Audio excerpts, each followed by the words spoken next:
Greetings, America. So, welcome to another episode of Let's Talk.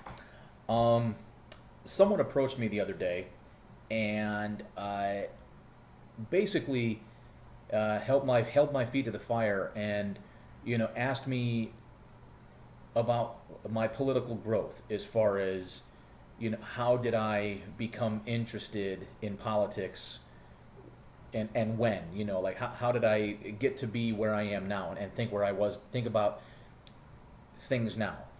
Am I saying that right? Who knows? Just something to pick on me for. uh, Quite frankly, I really didn't care. Years and years ago, I really didn't care. I think the first time I caught wind of anything was Bill Clinton when I was in high school. When I was in high school, I think he did the whole Ebonics thing. He came up with, I think, thanks to him, it was the first time I'd ever heard of politically correct because we had to change things from black and white to African American and Caucasian. And I remember Don't Ask, Don't Tell because I remember when I was attempting to enlist in the services, I had to redo my paperwork because initially I was asked if I was gay, and then I had to go back and redo my paperwork because they no longer could ask me. Back then, for some reason, I had an opinion. Now I don't. But I didn't really think about it too much. And then, of course, while I was in the service, I think during his second term, he had that whole affair with Monica Lewinsky where he was legitimately caught. Then he lied about it because apparently he didn't understand that fellatio was some form of sexual conduct. And then he had to come out and apologize. And I just remember being stunned that in the Marine Corps, I can be held accountable from a legal standpoint for adultery. I could, at the very least, face non-judicial punishment, which, depending on my rank, could result in loss of rank, loss of pay, and loss of liberty. That's at the very least. Or I could have gone for a summary, special, or general court-martial, situation depending, because adultery is a violation of the Uniform Code of Military Justice. But here's my commander-in-chief, having an affair and like, oops, my bad, I didn't understand. And I was actually quite shocked at how many of my fellow service members didn't really care. And then, of course, when I thought less of him for that, turns out I was in equal company with others, and then they were starting to expose me to stuff like NAFTA and the military drawdown that Clinton was responsible for. But I still didn't really care that much because I was, late teens, early 20s, where, somewhere in between, I was either more concerned with my time off, tying one on, or chasing women. Which, if that triggers you or offends you because I'm a toxic male, what I don't know. I don't know the terminology, but yes, I'm heterosexual and I love women. I think there's nothing more beautiful than God's creation, which is women. And I know I'm not a religious person, but I think the wording applies. There's nothing more beautiful than a woman. You take a naked woman, she's beautiful. You take a naked man, we're not. We're not. Our genitalia, everything, it's just not pretty to look at. Women, however, gorgeous. Don't like it? Don't watch the video. Don't like the video. Piss off. Moving on. So yeah, I still didn't really care. Then in 2003, I was stationed at the Mountain Warfare Training Center, and all of our training units had canceled their training packages for 2003 in lieu of the pending invasion of Iraq. The commanding officer of the base asked if anybody wanted to volunteer if 1st Marine Division would take volunteers. I think 60 or more of us volunteered, but only about half of us were accepted. I was one of them. When I eventually crossed the border into Iraq, I had been in the Marine Corps for just over 8 years. So that's 8 years of practicing for a game you never knew you were going to get to play. And finally, after 8 years, somebody stepped onto the field and said, hey, let's play. And it was a significant milestone, not just in my personal life, but my professional life as well.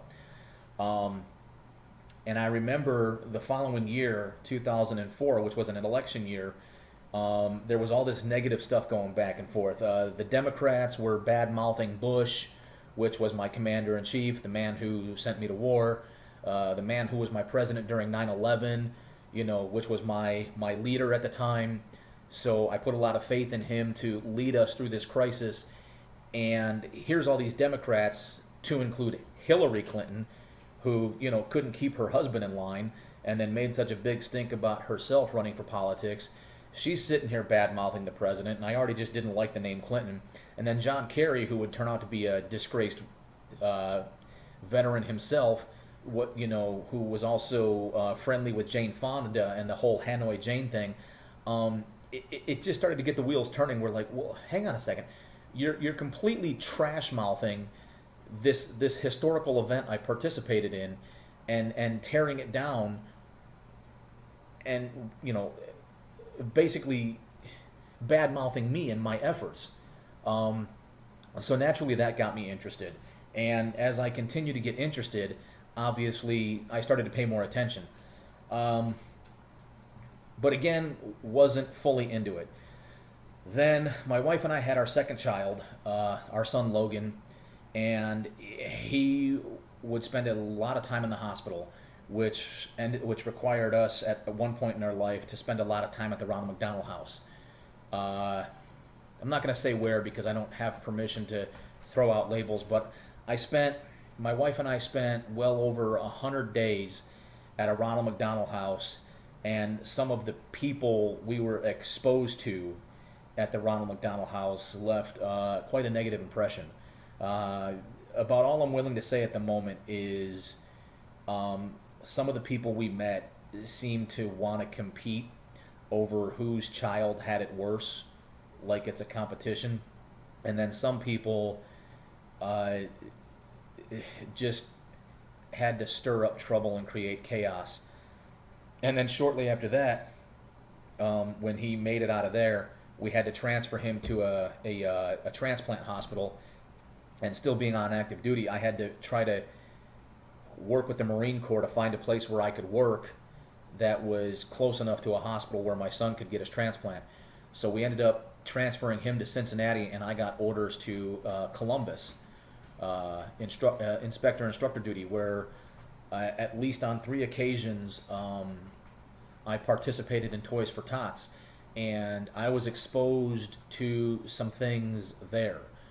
During the Toys for Tots handouts, things that both good and bad, but tragically a little bit more bad than the good. The program itself is still very honorable, but sometimes the people you give out toys to are less than honorable, and they can leave quite the impression on you. And some of the people I got to meet who volunteered to assist with the program, explained some things to me that had a lot of political implications. And while I was at this duty station was the same year that Barack Obama ran for president. And granted, he ran under the Democratic banner, which automatically, I was not a fan of the Democratic Party. But I also had the sneaking suspicion that a lot of people were voting for him just because of his skin complexion. Not his policies, not what he stood for, just that he was well-spoken, he was articulate, he was educated, he represented himself well as far as, his platform behavior. And he was getting a really, really good push from the Democratic Party. So I think a lot of people voted emotionally versus logically.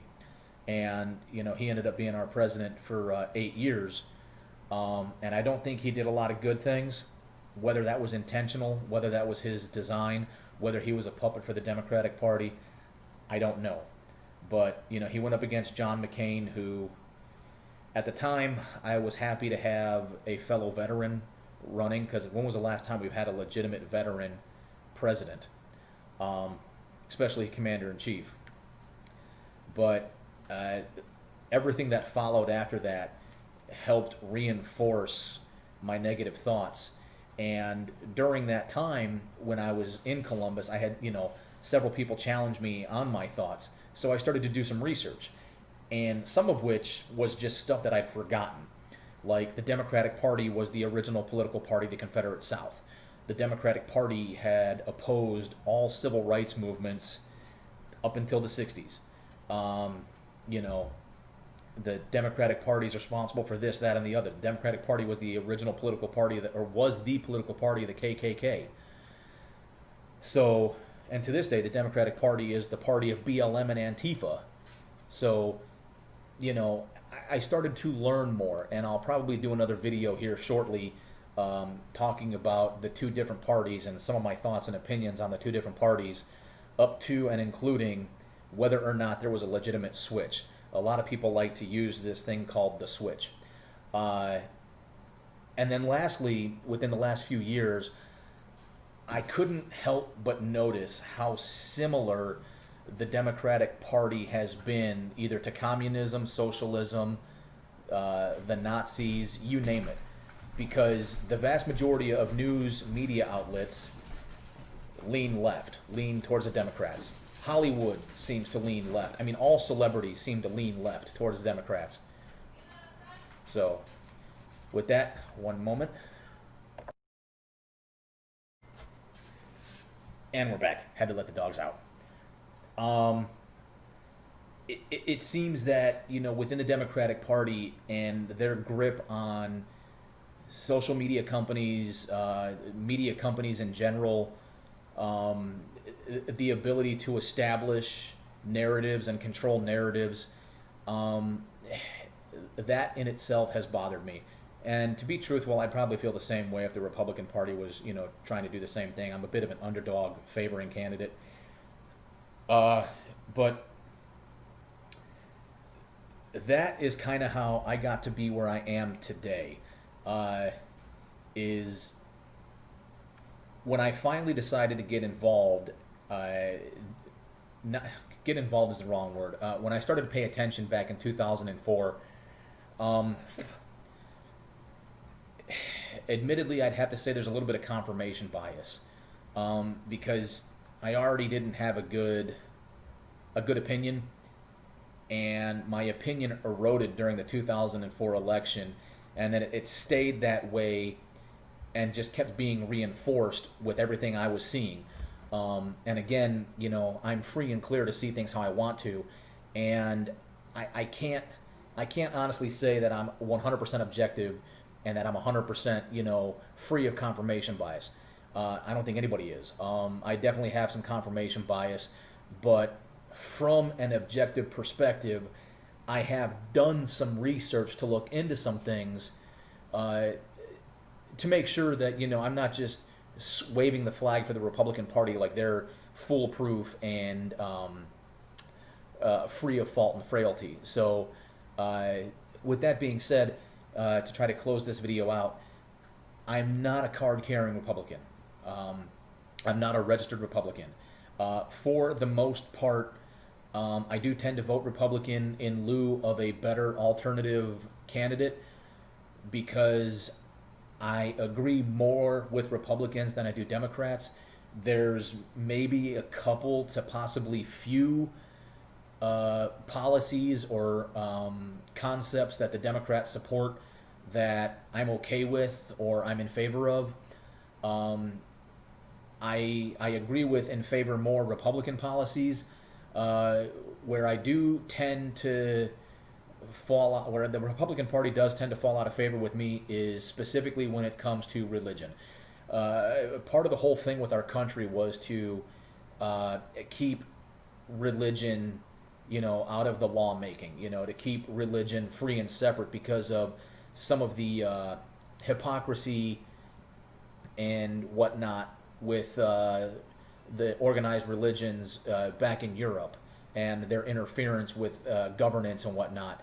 So when the Republicans either began to embrace the evangelicals / 700 Club, or whether they hijacked the Republican Party. Stand by.